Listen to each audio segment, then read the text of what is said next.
order. Start out with roll call. Commissioner Allen. Present. Commissioner Norwood. Here. Commissioner Siragusa. Here. Commissioner Roberts. Here. Commissioner Stallings. Not here tonight. Nope. Commissioner Orr. Here. Mayor Pinkinen. Here. Okay, thank you. Item 2, at the Commissioner's request, discuss any item of concern on the regular session agenda. I'm good. On this agreement for tax increment finance council services, can somebody give me a little bit of insight on that? I can give you a little insight. I know that Nate Ellis, our TIF attorney, and Lisa Powell will be here shortly. They'll be here for the regular meeting. What the TIF is a tax incremental financing district. It's a tool that is available to cities and counties to assist with economic development. This particular TIF that's being contemplated is for a company called Tachyon, which is the parent company of TPNL, Transportation Partners and Logistics. It has all the wind, I keep calling them wind turbine parts out there on 66th Street. And what they're contemplating is a new building. What they're contemplating is building a $25 million building to help, I believe, to help assemble those parts, those pieces here in Enid. And so a TIF allows the increment of property tax monies to be captured to be used for the project for public and private purposes. In this case, I believe what's being contemplated is some money to mill and overlay the road. And I'm specifically talking about, Dana, if you could pull up GIS for us and go over to Garrett and 54th Street, that area, the south of Garrett, where the Tyson plant is, that still says Advanced Pierre on the side. Right next to it is a taller building that used to be called the Chesterfield Cylinder Building. And it's actually owned by Tachyon now. And they're looking to build That one with the yellow, yeah. Is it that tall building? yeah, it's, Can you find Garrett and Garrett 54th for us? So that triangle-shaped property just north of the railroad. Okay, yes, that building, okay, right. If you can, no, if you'll scroll back to the Chesterfield building. Well, maybe it's either that actually Lisa and Nate will zone you in. It's either in that triangle or it's actually, that building right there. I think it's right there on that campus where they're talking about building some more property to help them assemble those wind turbines and parts. And so what's contemplated is a $25 million investment. I think they talked about hiring 80 new jobs. These would be good paying jobs. And they're also talking about having about 30 million in inventory there. And so the basic premise, and Nate can really explain it well, and Lisa can explain the project. But the concept is that property is already valued at something on the tax rolls with Garfield County. And because they're going to improve that, the property tax is going to go up. So that's called the increment. That's why they call it tax incremental financing. That increment can be captured legally through the law. And we've done several TIFs over time. I think we started in 2005, which was probably the gold standard of TIFs. It was the Advanced Foods TIF. But we've done several. I know some of you have been on the commission. I think we've done the ADM TIF since some of you have been on the commission, and I think the original TPNL TIF. Northern Oklahoma College. Yes, yes. So if you, that's probably the best I can explain it now, but I assure you Lisa will be here shortly and she can explain the project in more detail, and Nate will be here to explain the mechanics of how it works.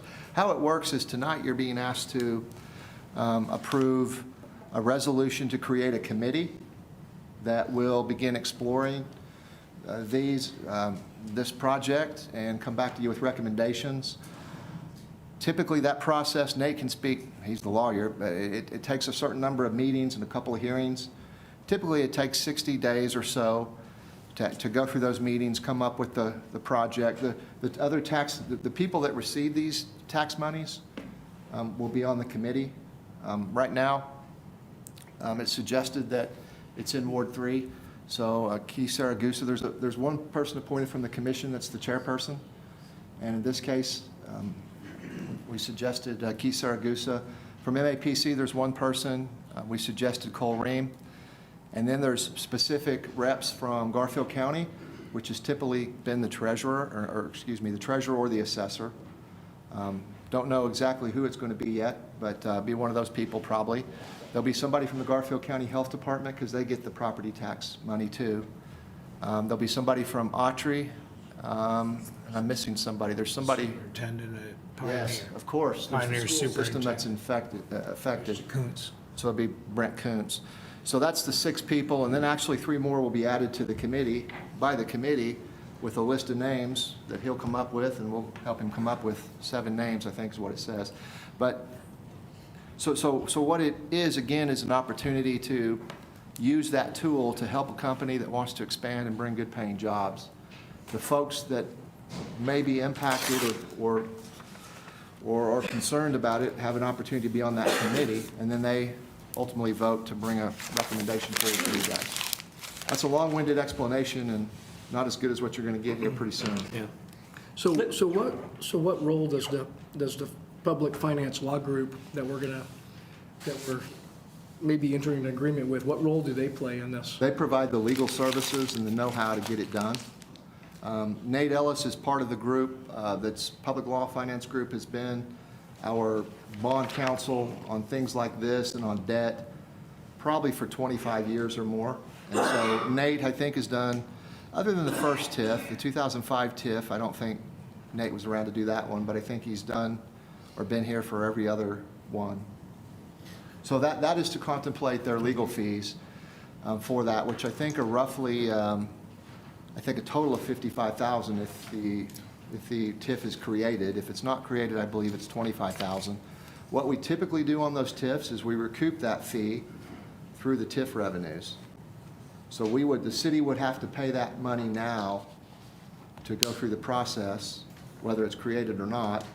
And then later, if it's created, the project has to happen, it has to get on the tax rolls, which will take probably a year or 2. And then when the first monies come into the city, because the increment comes to the city gets to distribute the monies according to the agreement that you would approve. So we would recoup those fees that we're paying them from the property tax increment. So we pay them $25,000 up front? I believe that's what the agreement said. I think, is that upon execution or something like that? So if we pay that $25,000 and the project ends up not happening, we're just out that money, or is that? Yes. But I think that the project will probably happen. I think probably every TIF that I can recall, which has been in my tenure here, has come to fruition in one form or fashion. Now, not every TIF has ended up, has there been construction, because we had a couple ethanol TIFs that never happened, but we did go through the process of creating them, and so the fees were incurred and paid. But so I guess there's 2 TIFs that I'm aware of that didn't happen. They were both ethanol TIFs that probably weren't practical in the end, which is why they didn't happen.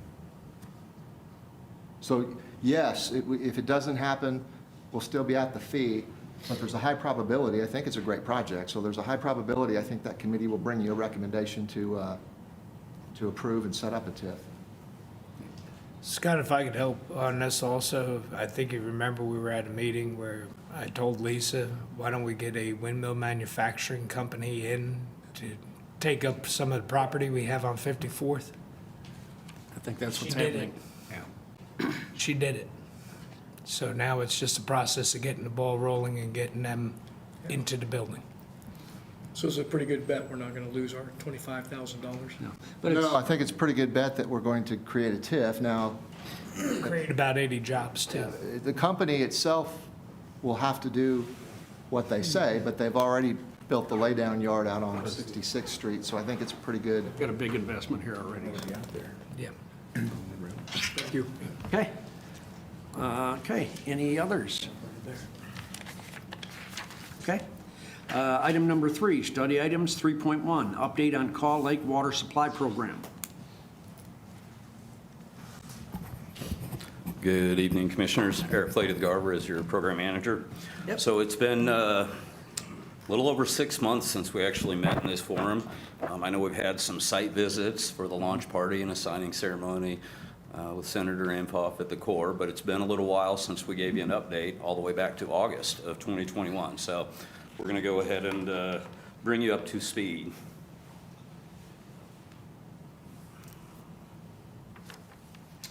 All right, so this is 6 years plus now in the making. We started in 2016 and we're rolling over, well, even 15, rolling over into a new year here. So we're currently now over in phase 4. For construction phase, you can see a lot of items identified there. This is our permitting that we're finishing up for construction phase. Of course, Garney's doing some bidding we'll talk about later. The construction work is happening, and that's what this part shows and where our activity is today. You will see on this tile here for phase 4, at the end, we certainly have startup commissioning and operational training. We'll get to that as we keep plugging along on the work. So, just a reminder of the infrastructure that we're building. So we've got the intake pump station at the Corps of Engineers Caw Lake. We've got the raw water pipeline that starts at Caw Lake, moves across the land generally diagonally to the west side of Enid. As it nears the Garber vicinity, we have an intermediate booster pump station. Then we hit the west side of Enid with the water treatment plant, and then a 3-mile distribution main that ties that new water treatment plant with the blended water source into the city's existing system near Mr. Hunter's Public Works. And just a map to show you what I just talked through here. Now we've added some stars in here across the map. These stars indicate ongoing work. There's also some dates across the pipeline segments to give everyone an indication of when significant work is actually going to begin on the pipeline segments. So moving from east to west, or right to left on the map at Caw Lake, everybody's been out there and we've seen the great work on the intake.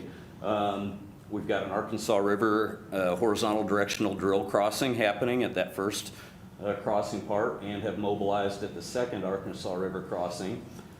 Continuing, we have 2 crossings here. One of them, Mr. Jansen will talk about, that just some work happened this week with a second horizontal directional drill at the Salt Fork Lake, or Salt Fork River. Moving on down, the intermediate booster pump station at Garber. Then you've got at segment 2, which is the Breckenridge Prairie segment, pipe is starting to arrive. So if you get out there, you'll start seeing that work happening. And then at segment 1, the Wheat Capital segment, if you've had a chance to drive up to Phillips Avenue North here, go up US 81 and hang a right to where you're going into North Enid. You can run that mile across North Enid and go another half a mile. You'll see a lot of great work that's been done. So they're rocking away on the work, and you'll be very pleased with the grading and restoration that they're leaving the condition in for these landowners and the public. So please do go take a look at that. And then at the water treatment plant, work has commenced there, as we've been aware for over a year. I'll turn it over here to Jason Jansen with Garney to talk through some of the photos and progress. Thanks, Eric. Hi, good evening. If we kind of start at the left side, the shaft and microtunnel, really a lot of good things have happened out there. So the entirety of the vertical shaft is complete. Entirety of the microtunnel is complete. A lot of the marine work's behind us. The crews right now are actively working on, I'll call it the inside of the 72-inch, the header works, the suspension of all the pneumatic piping, everything that will be outside of the 48-inch section of piping. Over the remainder of the summer, those activities will continue, as well as periodic marine work, before we complete that phase of the work and then move on to the structural package of that intake structure. The intermediate booster pump station, if you haven't had a chance to drive by, please do. Entirety of the tank wrapped up in the February-March timeline. The coating systems are on there, so if ever the skyline is changed. Our crews will resume installation of the various mechanical and piping accessories near close of this month as we wait on some material deliveries. For the next few weeks, that site's idle as some of the procurements finalize, but a lot of good visible activity there if you get a chance to drive by. The cased and tunneled crossings to date, presently we have 3 locations remaining, approximately 85% complete. So things are moving well. Got 2 of the really major creek crossings completed, 1 yet to go, 2 railroad tunnels. So that portion of the project's going extremely well. And I would presume the remainder of those cased and tunnel crossings should conclude over the next 2 months leading into the early summer timeline. The directional drills, right at the close of last week, a huge pivotal milestone. So officially, as of Friday, 2 of the major 30-inch directional drills are 100% complete. We have 2 directional drills remaining. One of the Arkansas River crossings that Eric had made mention of is ongoing today. If things continue to hold course, that was a long, lengthy, approximately a 2,500-foot directional drill underneath the Arkansas River. Wow. That pullback should happen near close, near close of this month. Depending upon weather impacts, it could tail into early May, but it's holding its course. And then thereafter, we'll move and advance on to the 4th and final.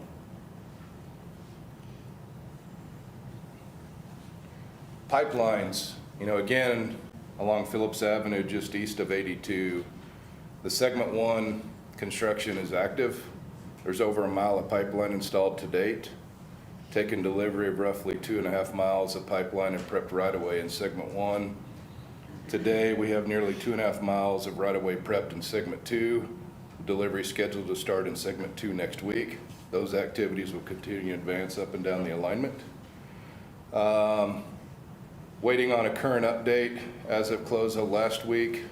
About 12 miles of the 70 miles have been completely fabricated, off the mill, out of production, and soon to arrive on the project site.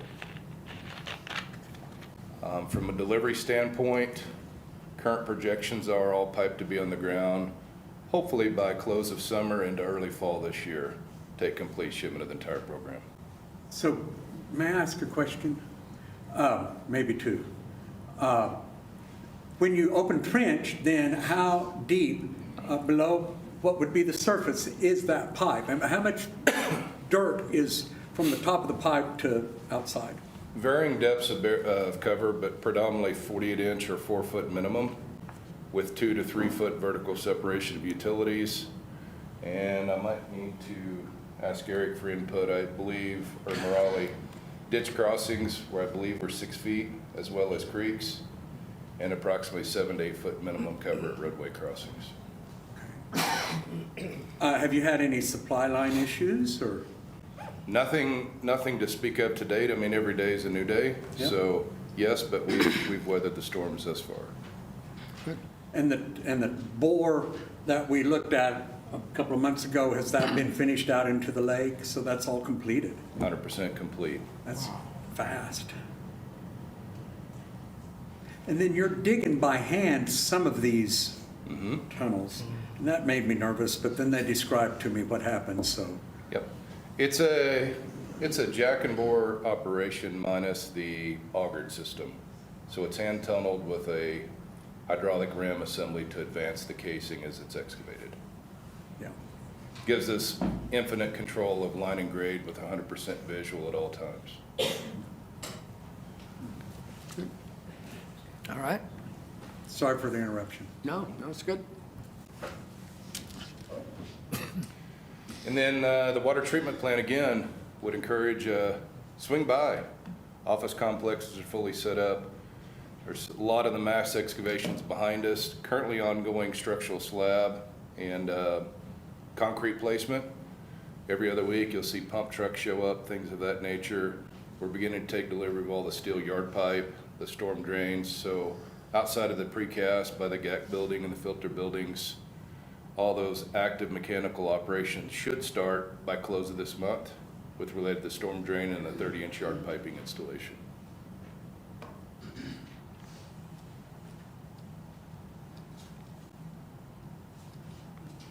Looking forward, I've covered a lot of ground quickly and we still have a long ways to go, but some of the initial construction activities, particularly up at the intake, predate us back to April of 21. Going back into the GMP change order 1 reconciliation in August of 21. The ODEQ permitted plans for the water treatment plant. And ultimately, that allowed release of pipe manufacturing, and, you know, the fruits of those efforts today are on site and active.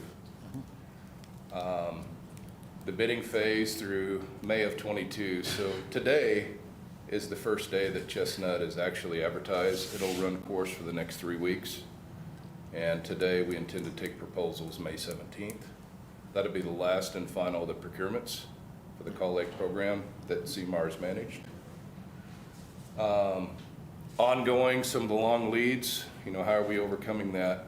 There's some really long lead procurements within the water treatment plant to make mention of. Those are active. Thus far, everything's holding its course. Facilities construction, and then ultimately final completion, commissioning, and securing additional to Enid's water source.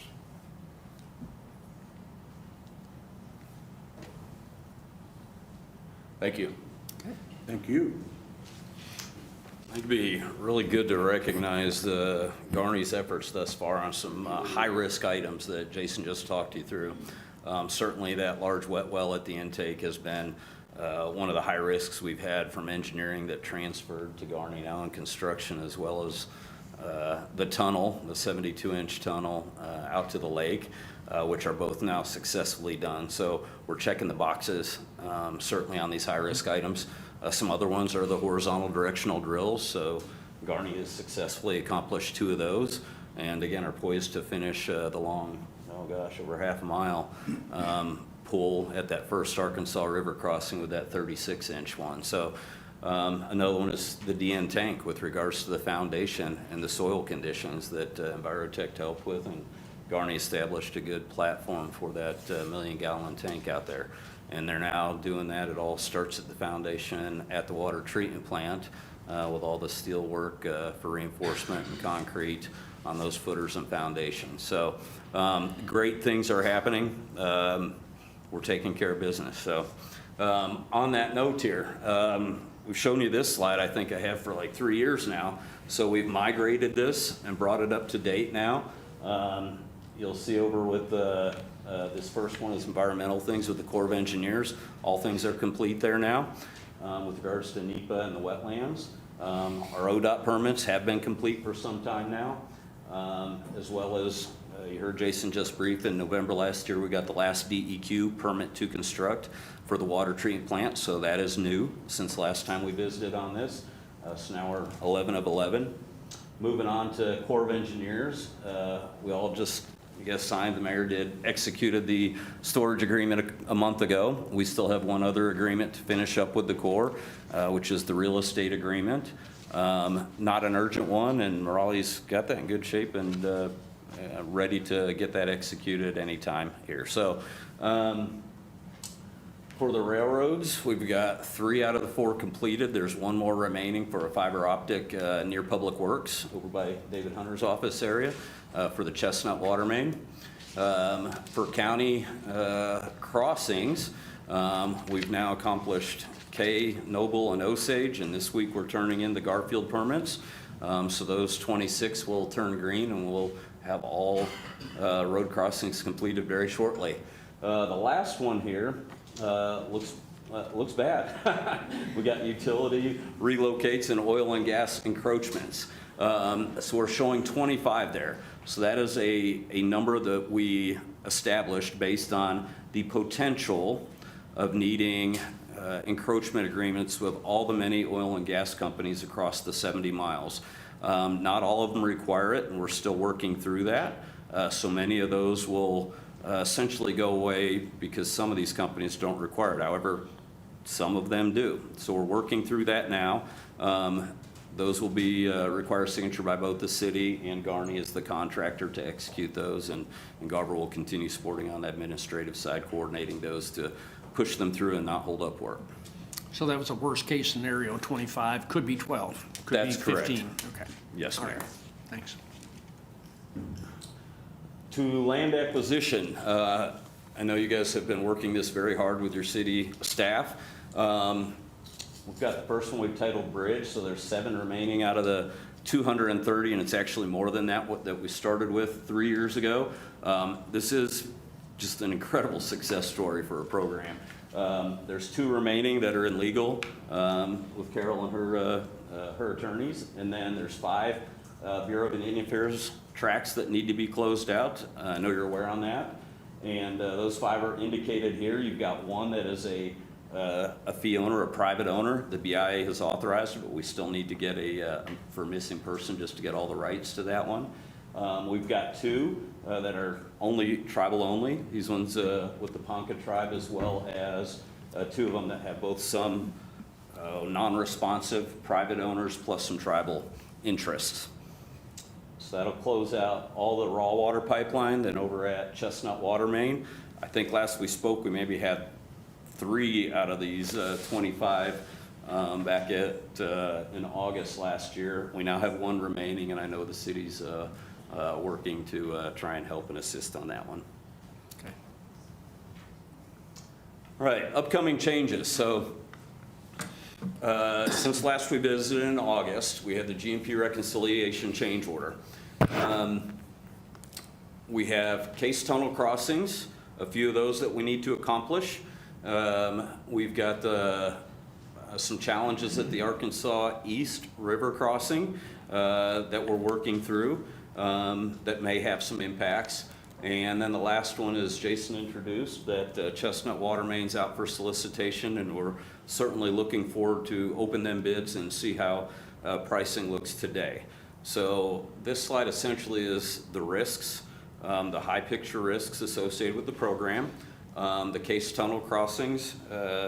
With finishing up Garfield County, we have a good picture and understanding of what's left, and I'll share that in a minute. The Arkansas River HDDs, I know your city manager and engineer have visited with you on the constraints on that one, so we'll keep leaning forward on those. And Chestnut Water Main, just excited to get those bids coming in as quickly as possible. So on the case tunnels, first of all, we're going to talk through these. When we moved forward in obtaining county permits, there were 3 crossings in Osage County per their permitting requirements, required them to be cased and tunneled, which was not part of the original design or GMP with Garver or Garney. We also have one for the Trans-Canada Keystone Pipeline that had to be cased and tunneled based on that encroachment agreement. And then last, 1 case tunnel for a road crossing in Garfield County for a paved road, Hunter Road. So there's 5 cased crossings to complete all these across the whole 70 miles that we need to add in scope to the program with Garney. This would be a change order, but you can see the top bullet there that this is within the program budget, what would be produced and introduced to you.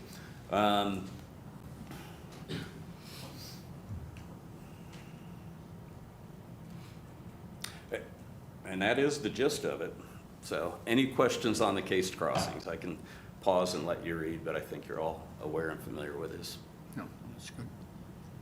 It's amazing how far we've come since our group came on board. I mean, it's just crazy, and I'm so very pleased the way we've been able to acquire the properties and whatnot. And every week or 2, we have more success with finishing that out.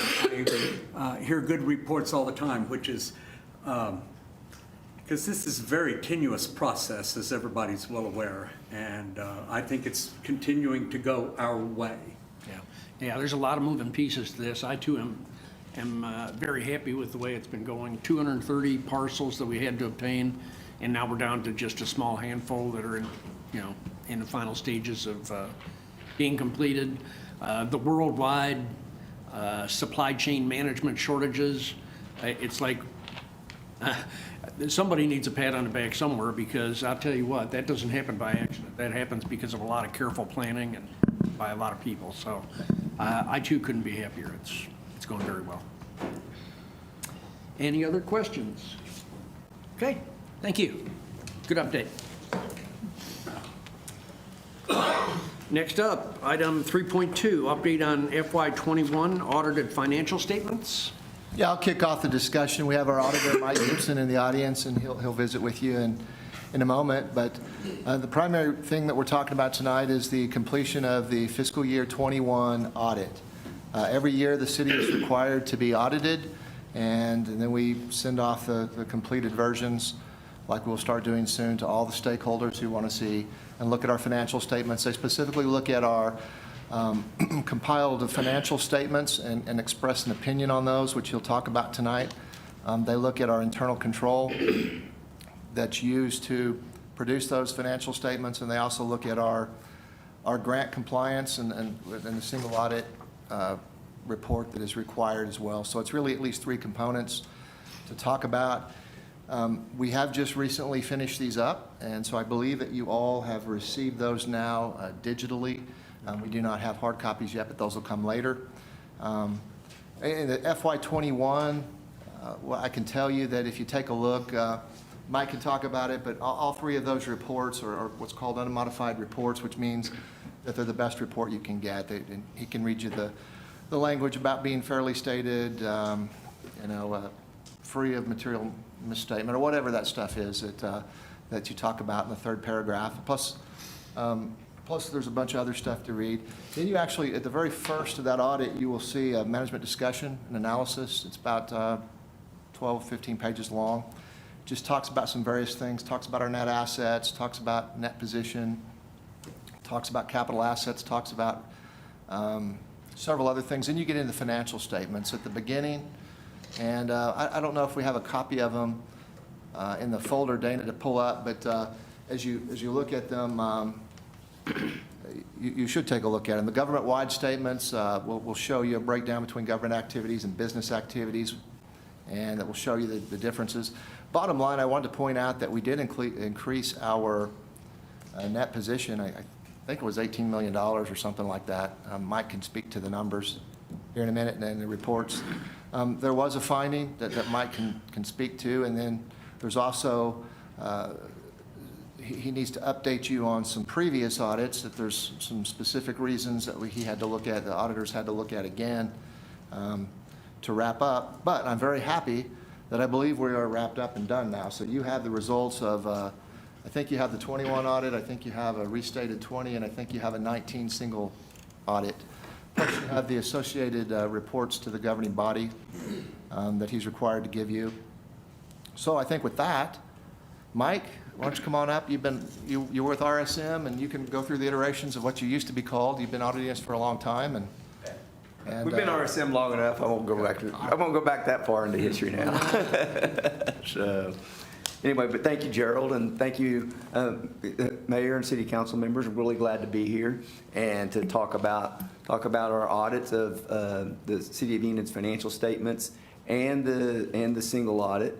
As Gerald mentioned, we just finished the FY 2021 audit, and we expressed an unmodified opinion on the city's financial statements, which basically means that we believe they're free from material misstatement and presented fairly in accordance with generally accepted accounting principles that are issued by the Governmental Accounting Standards Board. And those are different from your financial accounting standards that are applicable to like commercial enterprises, private industry, and also publicly traded companies. They have their own set of rules and standards. And one of the things they mention, and I'll go into this just a little bit, is it requires, not only do we look at the city as a whole, government-wide is what it's called, but we also look at the individual major funds of the city, such as the general fund, police fund, fire fund, Enid Municipal Authority, and the fiduciary funds, which is primarily your pension funds. Those are the ones that we specifically drill down. Also, Water Capital Improvement Fund, there's a fair amount of activity going on in that one this year. The past several years there has been. And then this year, the Enid Event Center was also what we call a major fund. And so we'll design our testing to be able to enable us to issue an opinion on each of those funds, as well as the city's financial statements as a whole. So, Dana, if you could actually pull up the 21 audit, if you go to item,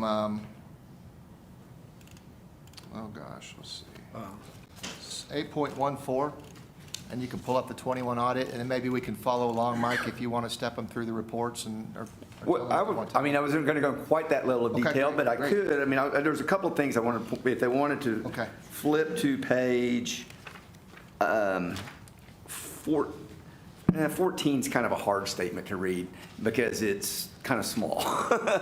So how about flip to page 17? That was one. There was 2 pages I was going to specifically talk about initially. So page 17 is the statement of revenues, expenses, and changes in fund balance of your governmental funds. And that's where the general fund, police fund, fire fund are, plus the water capital improvements. I was specifically going to focus on the general fund, police fund, and fire fund because basically the water capital improvements is there. I mean, you transfer money. It doesn't generate its own revenues. It receives revenues from the municipal authority, and then it spends money on the Call Lake project. And so anyway, but the general fund, and we always, even though they're separated out, I always look at them kind of as a whole from a financial perspective. And during the year ended June 30, 2021, the 3 general fund, police fund, and fire fund balances combined increased by $3.2 million. And that was on total revenues of about $52 million. So that was a good increase in the fund balances, and it ended up with ending fund balances of about $25 million for the 3 funds combined. And so considering that and then you do have to make a lot of transfers you have a lot of required transfers of sales tax to other funds, but it's still a good reserves. 3 months, 2 to 3 months is kind of what an industry standard is, and that's above that. So that means that you can weather some storms if those arise. Then the next page I was going to refer to was on page 21, and that's the statement of revenues, expenses, and change in net position of the proprietary funds, or those are funds like the Enid Municipal Authority. And that's a little bit different from a governmental fund. Governmental fund, you're not in the business to make money there. It's good to have a reserve, but that's where you spend for city services. Enid Municipal Authority it's called a business type activity for a reason, not to make a profit to return to shareholders or anything, but to continually reinvest in the plan. It's designed to be self-serving so that and if it's doing really well, it sometimes also has the ability to transfer money off to other funds as well. Sometimes it does, sometimes it doesn't, and that's unique, or that's not unique to the city of Enid. That's the way it is in all cities that we see. So, but the idea is that it doesn't require taxpayer money to support. It's user fees, utility fees, and et cetera. And during the year ended June 30, 2021, the Enid Municipal Authority had an increase in its net position of a little over $17 million. So, and that's, that's most of that is pretty much from operations. So, the other thing that we do look at as auditors, we're required to, evaluate an entity's ability to continue in existence as a going concern and meet its obligations as they come due and all that kind of stuff. And over the last 2 years, that's really been kind of a high-level issue in the private sector world, although a lot of companies are making a lot of money, but there are a lot that are kind of struggling a little bit as well just because of everything. But we evaluated that, and one of the things we did review is your debt service coverage calculations. So with all the debt that you're issuing, you're required to generate sufficient net revenues that's at least equal to 125% of your annual debt service coverage requirements. And all the way back on page 70, no, past that, 80 something, 90 something. Hold on, I should have had it flagged and I did not. Page 91, your actual ratios for the current year were 336%. Now, that number will start going down some once you have to start making debt service payments on your large one. But that still means you still, if your requirements are 125%, there's still a lot of cushion there, So anyway, again, as Gerald said, we mentioned, as I said also, we did have an unmodified opinion on the financial statements. As part of the audit, which is performed in accordance with government auditing standards, we are required to issue a report on the city's internal controls over financial reporting and on its compliance with laws, regulations, contracts, and grants that if there were non-compliance could have a material impact on the city's financial statements. We did not have any findings of non-compliance for that second part. There were no material non-compliance issues that we were required to report under government auditing standards. We did have, as part of our evaluation and testing of the internal controls of the city, its internal controls over financial reporting, we did identify a deficiency that we have reported to management, and management's responded to that. The deficiency is not really an operational type internal control. In other words, it doesn't involve the collection and receipts of funds or the disbursements of expenditures or payroll expenditures or anything like that. The deficiency was isolated into the city's process of converting its internal financial statements or its internal books from a budgetary basis, which is required to maintain on the state level, to an accrual basis, which it's required to prepare for financial statement reporting purposes. That's what the lender requires. That's what other outside agencies require. It requires, it's a process. And the challenge that we see in a lot of local government is, that's done once a year. It's not like the city has to prepare GAAP, generally accepted accounting principles, financial statements monthly or quarterly and submit them to stakeholders, shareholders, lenders, or anything. We're only required to do that once a year. And so sometimes mistakes are made, and there's misunderstandings of, well, is this required to be made for our GAAP purposes or not? And we had a couple of issues like that were big enough that we needed to bring those it was required under the auditing standards to be reported as a deficiency. But management and Aaron, wrote a good response to that on how it occurred and why it occurred and what the corrective action plan is going to be. Now, we don't audit something that the city says they're going to do, but if the city does, implement the corrective action plan, then it should correct the deficiency. So in the next year. And you do specifically look at those in the following year? Yes. Yeah. So yes, in the subsequent year audit, we look back to the deficiencies that had occurred in the previous audit and see how the city addressed those. And if they did, then that finding can go away, and if they did not, it has to continue on. So anyway, that's all I had on the financial statement audit piece. Gerald also mentioned that the audit covers the audit of the federal programs, the federal grants, and it's called a single audit.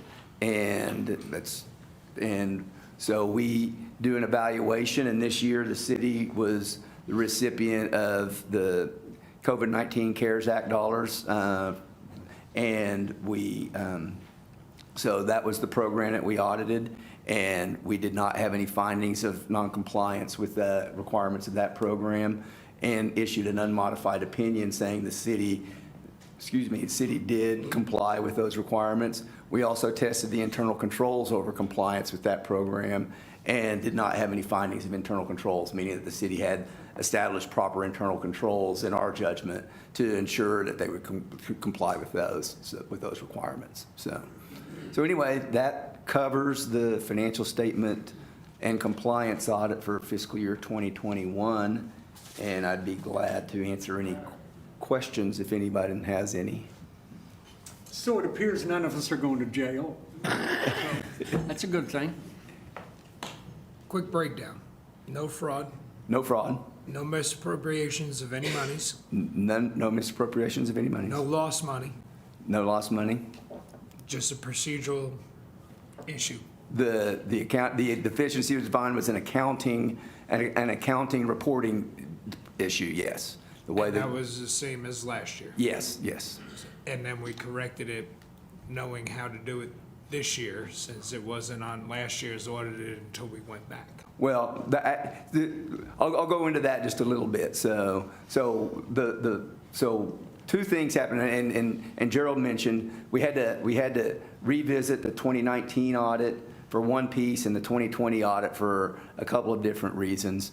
The 2019 and 2020 audit, we determined that the risk assessments that had been done on the single audit in the previous, those 2 years had been done incorrectly.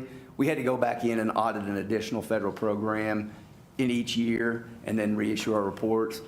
For the 2019 year, we selected the Airport Improvement Grant.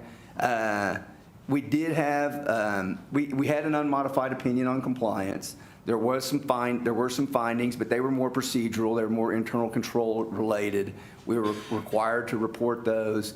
The city they've corrected the processes because in 2020, we selected a different grant and there were no issues. And really, we've never had any issues in the federal programs. That was, I think, in the years that I can remember, Gerald, that might have been the first one in quite some time. But again, the important thing is that there were no unallowable expenditures for the grant. It was just more that on the one that we tested in 2019, it was more procedural, and the internal controls over those, some of the reporting aspects of that needed some improvement, and I think that the city's response addressed that. So for the 2020 financial statement audit, we had a couple of different issues, and so we needed to address those. One of them, or two of them actually, while we were performing the 21 audit, we said, well, that situation was there as well. And it was actually had been there in the previous years as well, but it was just one of those that had really small, and then in 2020 it was a little bit bigger, and in 2021 it was a lot bigger, and it was corrected in all of those years. So anyway. All right. Well, I appreciate the audit, and I appreciate all the time you spent on it. To be frank with you, when I hear auditors 5 years in a row say couldn't find anything, I wonder how much they look. So I appreciate the fact that you did find something and that you reported it the way that you're supposed to. I mean, that's the job. But I just feel a lot more comfortable. I feel like, yeah, we really looked hard. We turned over a lot of stones to be able to find this. And they weren't terrific errors or catastrophic errors. They were little minor things, but you found them. And I'm glad you did, because that tells me you were looking really hard. So Thank you. Appreciate it. Okay, thank you, sir. Thank you. Okay, item 3.3, discuss sign ordinance updates.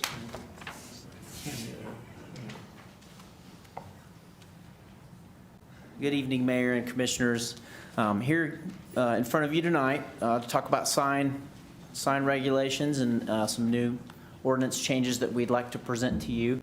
One of the reasons that we're here tonight, we took this to the MAPC meeting last month, and they recommended that we bring it before you all for approval.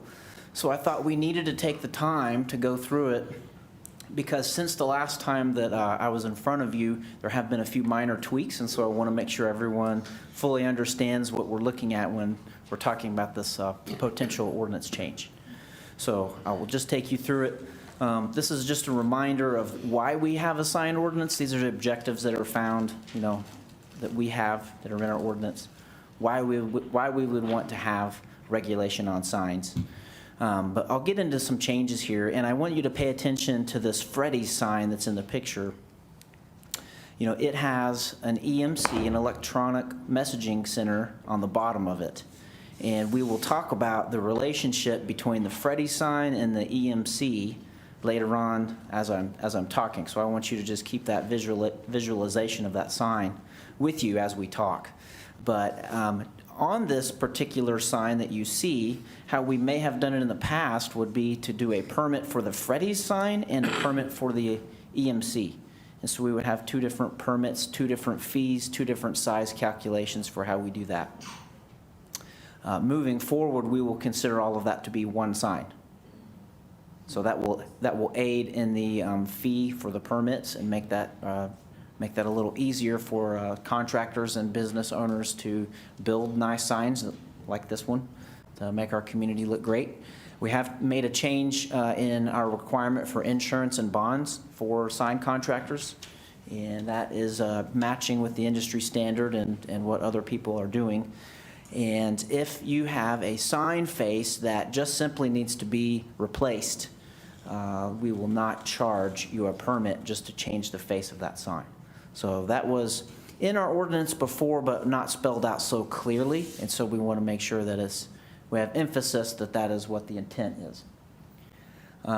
Violations, we have a little bit more teeth for removing signs that aren't in there, and an ability to do a $200 a fee for a fine. And if there are dangerous signs that exist, we can remove them. On these permits and inspections, the next slide that I'll have over this will be fees, but all of the inspections are covered in the fees with this new process. In the old way, we would do a sign permit, and then we would figure out what your inspections needed to be and add an inspection fee for each type of inspection that was needed on signs. And now every one of the fees that you'll see on the next page, all of the inspections are included within that. Before, in our ordinance, it was a little complicated because the sign contractor would have been required to know who the electrician was and put that on his permit, who the electrician is. The sign contractor may not be a licensed electrician, but they needed to pay the fee for it and have the electrician listed on their permit. We were going to pull that out and separate that in the new way and let the sign guy come in and pay for his permit and be done with it. And if the sign needs to be lit and there needs to be electrical work done, then the electrician can come in and get their permit and get that done. That helps everybody, because it could be that the owner has a different contractor that he wants to use or do that work at a later date. So this cuts the sign contractors away from having to have all of that lined out. We are changing footing inspections where smaller signs that are less than 100 square feet or less than 20 feet tall, certainly these type of signs will still have concrete footings, but our inspection process will only be required if these are larger signs. And so we aren't basing our fees on size any longer. It could be that we would have to calculate all of the area of the sign, and then it goes into different categories so we can figure out how much the permit is. We're trying to simplify. Simple is better. So we've got two fees that we want to charge, one for wall signs and other signs, one for EMCs and freestanding signs. So it'll either be 50 or 100 for the permit. We do have to collect the OUBCC fee on each one of these, so we don't have any say-so in that, so we add that to the cost of the permit. On size, a few of the things that we changed. These are a few of the tweaks that we've made since I presented this last. The maximum size for an EMC allowed in Enid will be 72 square feet. And that is a very large sign. Much larger than that, you're getting into billboard territory. And the cost of a 72 square foot EMC is approaching $100,000. So most of these are going to be, I guess, restricted by the pocketbook of whoever wants to build a sign. But we're changing the max height to 35 feet. That matches some of the other height restrictions that are in the ordinance. And back to the Freddy sign, it was in the ordinance that the EMC sign could only be a max of 32 square feet, and the other sign, the Freddy sign, needed to be larger than the EMC sign.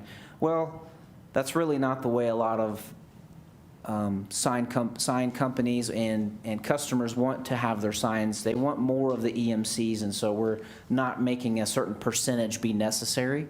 We're letting the customer decide how they want their sign to be. So if you wanted a smaller sign that advertised your business name and then a larger EMC portion, that's acceptable now. So that's a proposed change. And before we get to questions, there are a few minor changes that we've also made. And I also want to recognize the work that Carol Lehman has put into this. She has put a lot of work into the ordinance. We could pull the ordinance and scroll through it. There's a lot of things that Carol's done to reorganize this and make it flow better and be better able to be understood. And so she's worked really hard on it. She's worked on a few other issues that have changed since we talked. One of them are political signs. So there's been some discussion about political signs. And from the City of Enid Code perspective, we are concerned about signs that are in our sight triangles, and we're concerned about these signs if they're in our right-of-ways. If they're in a private property, we are less concerned. So we are not going to have an issue with political signs unless they're on our turf, in our sight triangles, on our rights-of-ways where we don't allow any kind of signs. So that is what we've... If you want more, I'm sure Carol could give you a lot of information about political signs, but that is the short version. The other are vehicle signs. That was the one thing that the MAPC, you know, whenever they recommended approval to this group, or recommendation to this group for this ordinance, thought we need to make sure that people understand a little more clearly about vehicle signs. And one of the concerns was that in our current ordinance, we don't allow vehicle signs, which means a sign mounted on a trailer or a vehicle, the back of a pickup bed, or something to be parked in front of a building and using that for advertising. There are various reasons for that. But what they were concerned about was if the mayor has a side business, has his name and phone number on the side of his door, is that a violation? No, that's not a vehicle sign. If you've got a little, you know, side business, you know, selling your Mary Kay on the side and you have a little window sticker, is that a vehicle sign? No, that's not a vehicle sign. And there are actually some people that do good advertisement and have wraps on their vehicles. And so we added a little language saying that wraps are okay. So we certainly want people to be comfortable if you're taking a delivery at your home or having service done at your home. We want those companies to represent themselves so that you can clearly see who they are. So those are a few of the changes that we've made, and I believe that wraps it up. Are there any questions for you? It will be on the agenda tonight as a hearing and as an ordinance proposal, so that wraps it up for what I have for you in the study session. Carol, I had 2 inquiries about folks who are concerned about political signs being out too long. It looks like we took out all the language for the political signs. Yes. Okay. Can we go back and visit that, and then maybe let's find some kind of reasonable time limit for that? Well, the problem is that the United States Supreme Court has said that basically they've told us that we can't control content like that. So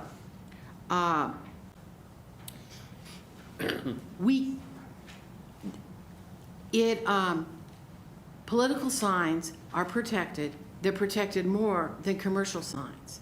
And we're just going to have to rely on our citizens who will, so for example, if someone wants to keep up a sign that the person has been elected or not elected, and they want to keep it up, there's not really anything we can do because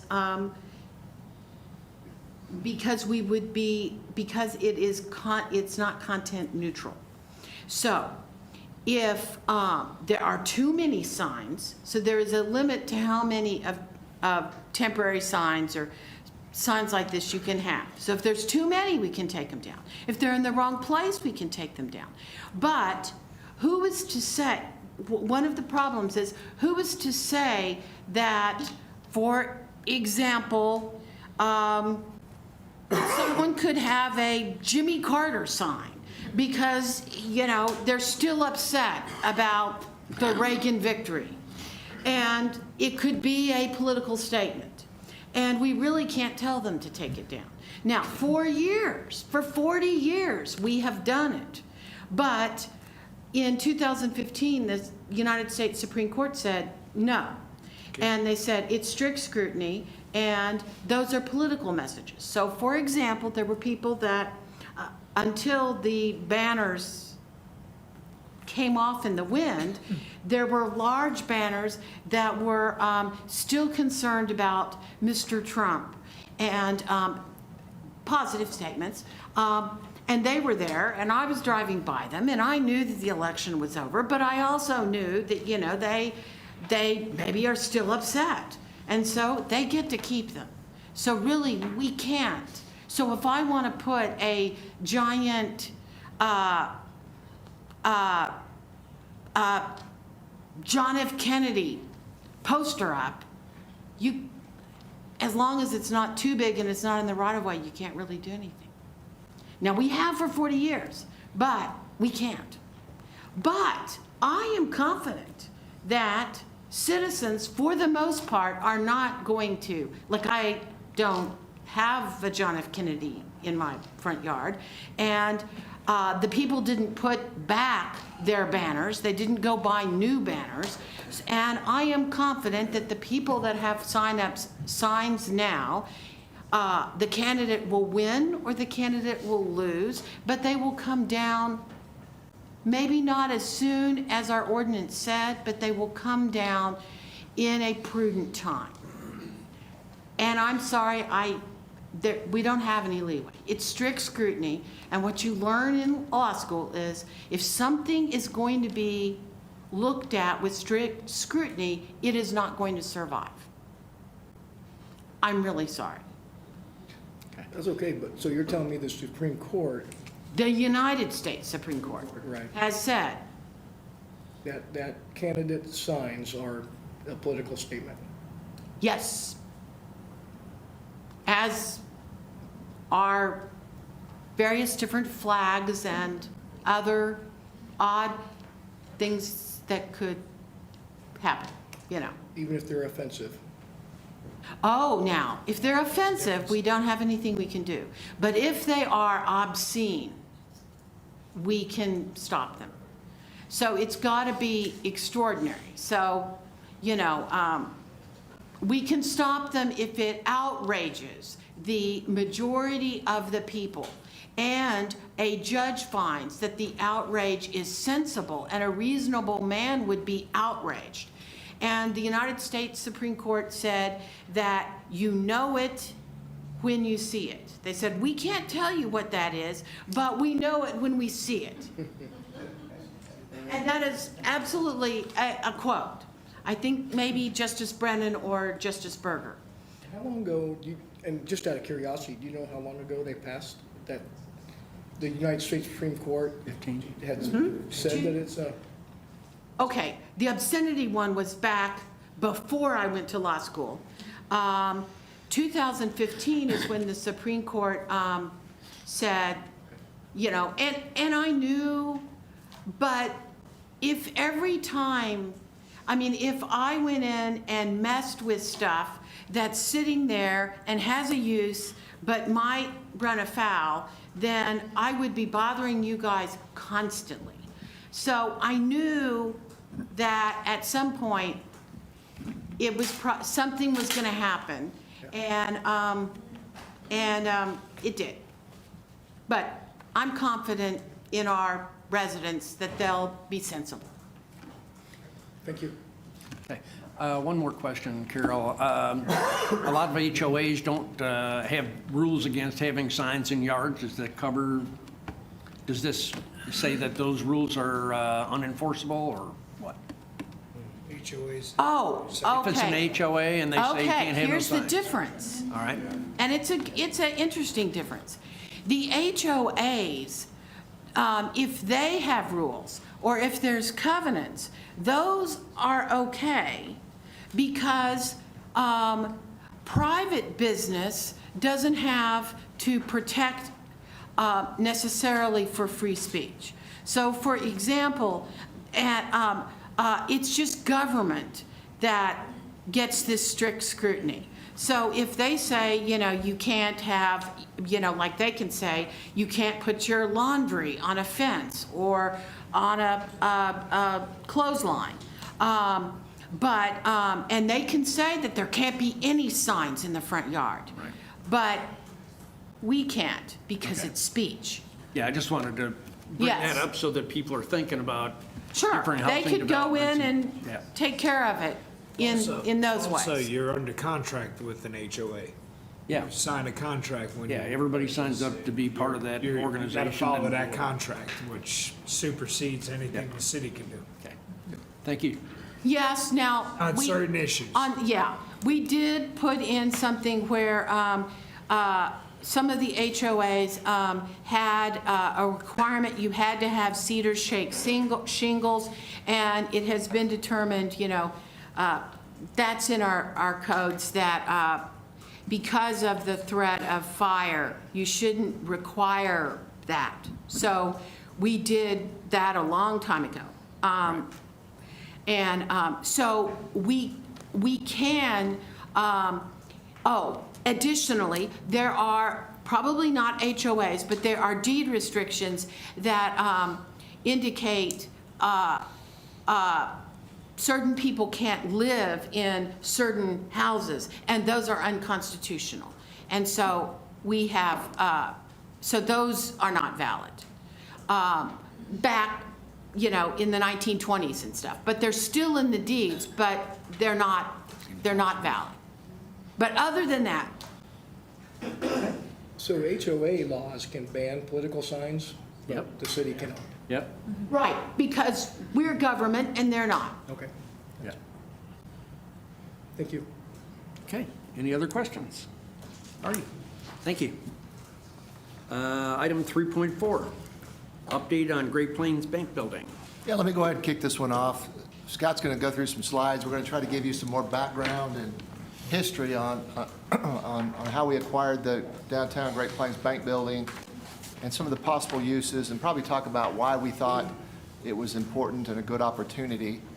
And then I think we also have some folks in the audience who we may ask to speak if you want to hear from them. But Scott, why don't you go ahead and go through the details? You bet.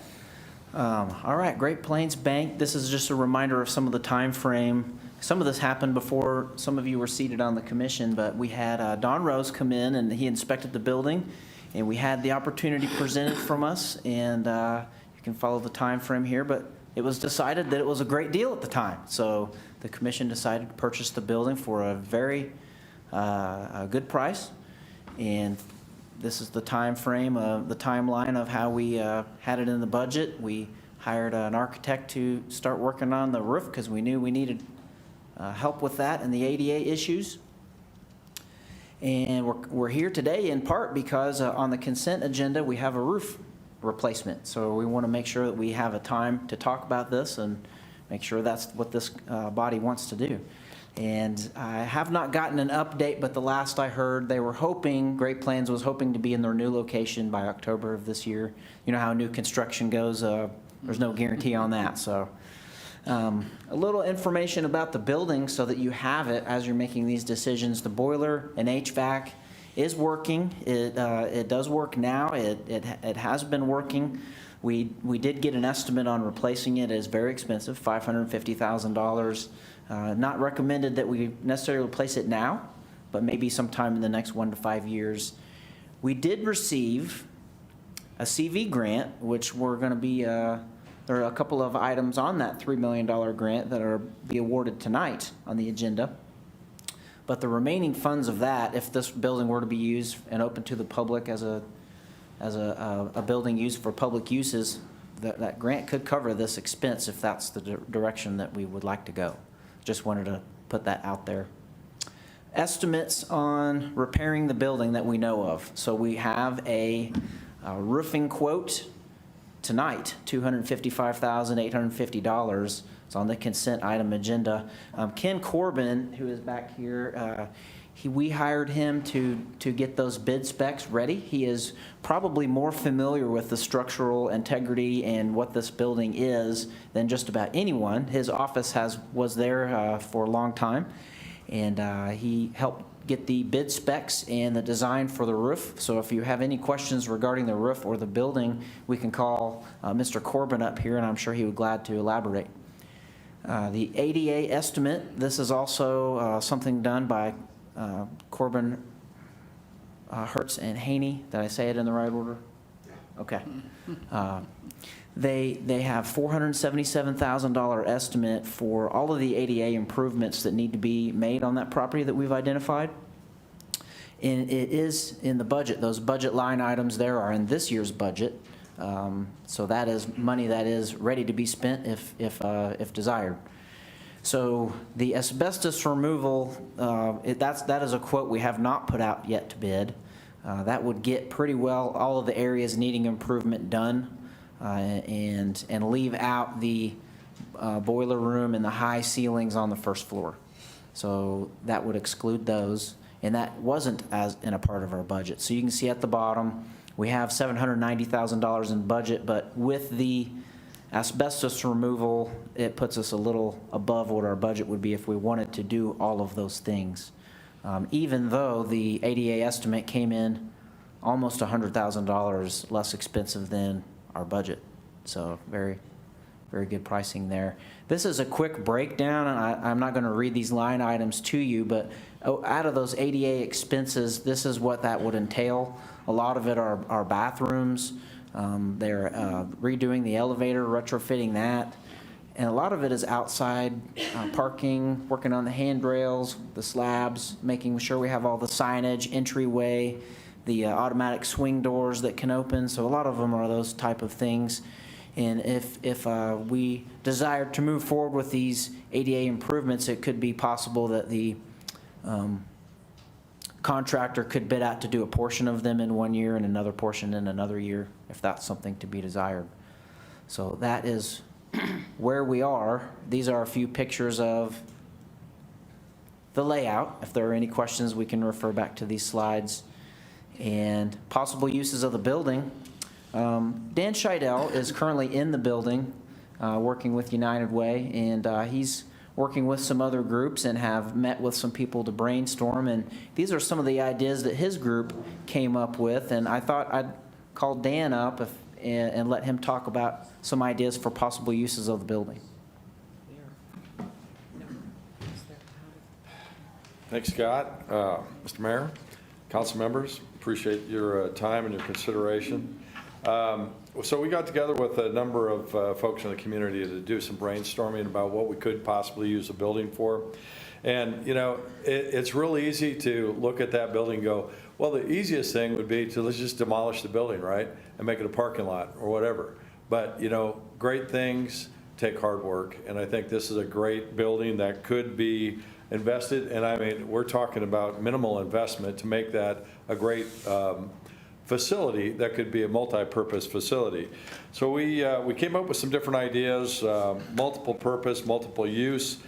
We recommended from the group that the city, if it is to invest in it, that possibly look at a third party, maybe someone that would oversee the actual use of the building and work with the tenants and look at really enforcing compliance. Sustainability, of course, would rely on the third party to acquire the tenants. We suggested that space be affordable.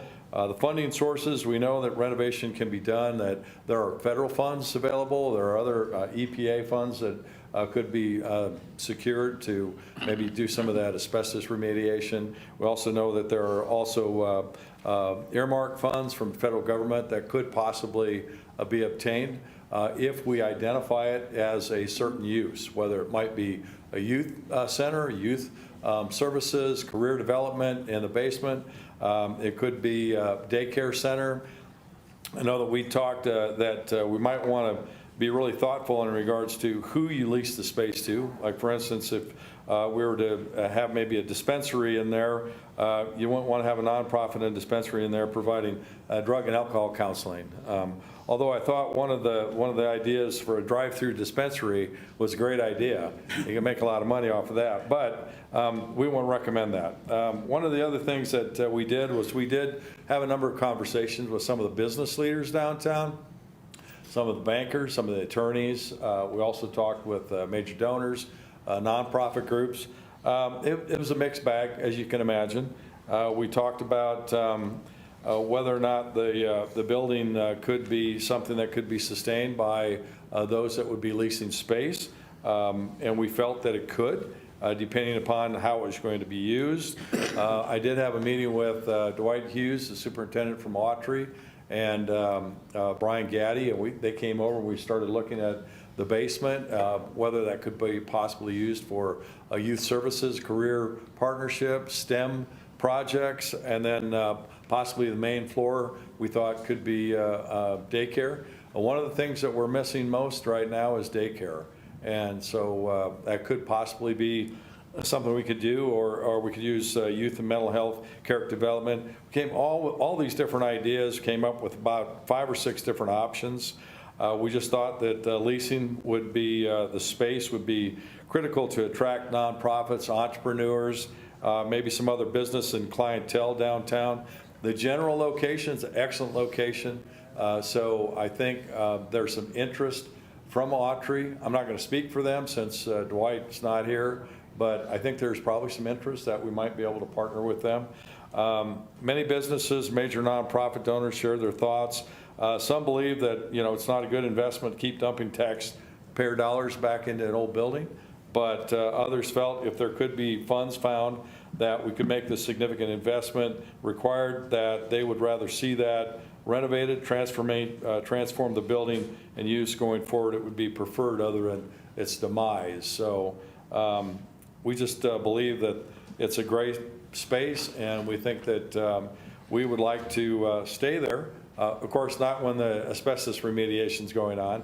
We probably move out. But I think if the investments into the building happen, then I think you can probably get letters of intent from different organizations and potential clients.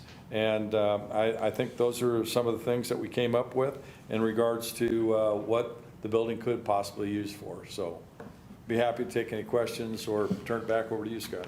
Dan, I would like to thank you Yeah, for taking the time and the effort to do this, sure. to seek out different ways that we might be able to utilize this building. My heart for it is for the children. We know that one of the organizations pulled out, but the way I look at it is if we invest in them today, we don't have to pay for their mistakes tomorrow and on down the road. Yeah. So, we've allocated funds towards this endeavor in the budget last year. The funding's there. We have a few bids. I think that if there's anything that we would choose to do as a council, I feel like we need to secure the building so that it won't fall apart, and that's repair that roof. We need to get the roof fixed, get it dried in, and everything else can be taken care of on down the road. So, we have options. There's opportunities to be able to utilize this space so that the community can increase in the quality of life, and we will be able to attract other businesses and other individuals from out of town with good skill sets, and also be able to establish skill sets with our youth that are here in town. So like I said before, they won't have to move to Denver or Fayetteville or Kansas City or Dallas, Oklahoma City, anywhere else. They can stay right here in Enid, and we can enjoy life here in Enid. So thank you. Thank you. I'll piggyback on that. I think, Dan, you got some great ideas, Commissioner Norwood. But I think this is great, but we need to find a way to get this off the city's books. This cannot be on our books. I mean, this is a great, you guys have noble causes here. I think we're gonna fill it up with good people and good cause, but we don't need to own the building. The city does not need to own the building. And if we can find a way to transfer it over to the United Way or sell it to them and then let those guys deal with it, that's fine. And if the CARE Act is gonna pay for some of it, that's great. If that's what we wanna spend those funds on, I'm all for that. But I don't wanna spend one dime of city taxpayer money on that building until we have a plan for it. So I'm gonna vote no on that roof tonight until we have a plan. We don't have any plan on that building, and I don't want the city to get any more in the hole on this building until we have a plan for it. And also, what we also haven't touched is how much does it cost to just have the doors open on that building each month? What is the yearly cost? I asked that question earlier, and I know the answer to it, so. Thanks, Dan. I meant to get a breakdown for you tonight, and I was unable to get the information in time, but the total amount is around $103,000 annually. That will include everything, including lawn care, anything you can think of, that is So everything. we're talking $9,000 a month in lease income just to break even. Just to break even, $9,000 lease income. Till that's documented on paper, I'm a no. Well, I just want to jump in. I do respect, and however you guys vote is fine with me, because certainly we have plenty of challenges around City Hall. But the reason that we embarked on this was not just because it was quote-unquote a good deal for $250,000. We knew about these problems. Don Rose stood in front of us and talked about every one of them, and we distributed a report. We'd originally thought that we could use it for youth programs. That's what we originally thought, and that was centered around the idea of making a difference. Obviously, it hasn't worked out quite the way that it was envisioned at that time, and I think there's opportunities. That building's a gem, but I do understand if there's no desire to move forward and fix the roof, then probably the signal that I'm hearing is that we need to find somebody else, and I think there's plenty of folks that might be interested in this building, because it is a wonderful building. And when Dan talks about tearing it down, I know he's not serious, because that building's a fine building. It's a jewel. It's in the downtown area. That property, what I've heard about land and buildings, they don't make any more of them. So there's no more property at 401 West Broadway that can be had for any purpose. And I do understand the concerns about utility bills. Probably, I mean, that's fair. We talked about last time that we were trying to get somebody into the building that could, or a collection of tenants that could help at least cover that. And we can't stand here and say that we have the plan for that, but I'm confident we could probably have options for that, concrete options, before October. But it's got to start with the roof. So I understand the concern there, and I respect whatever decision the commission makes in the regular meeting. And Dan, I love your programs, I love what you're doing and everything else, gathering people together. But we got Booker T. Washington. An eighth of the funds that we're gonna throw into this building can explode his program and bring so much more in. It's unbelievable. I said, if we're doing it for the kids, let's invest this money into the programs that we have here in town already, and let's get them working together.